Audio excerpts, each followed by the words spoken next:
Buenos días, hoy hemos venido al Parque de Sant Llorenç de Munt a una ruta sencilla con Aitana, Sara y yo.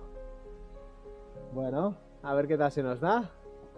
Hemos aparcado allí, hay que cruzar la carretera, pero bueno, con un poco de vista hacemos. Y ahora el camino es este. ¡Vámonos!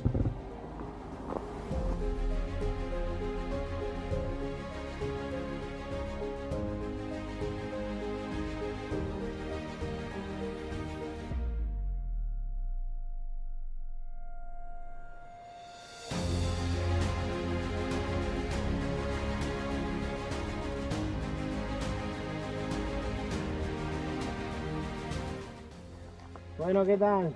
Toda esta primera subida. Bien. Bueno, estamos cogiendo un poquito de aire, que no veas. Vamos cargados también con la peque, así que esto se hace cuesta arriba.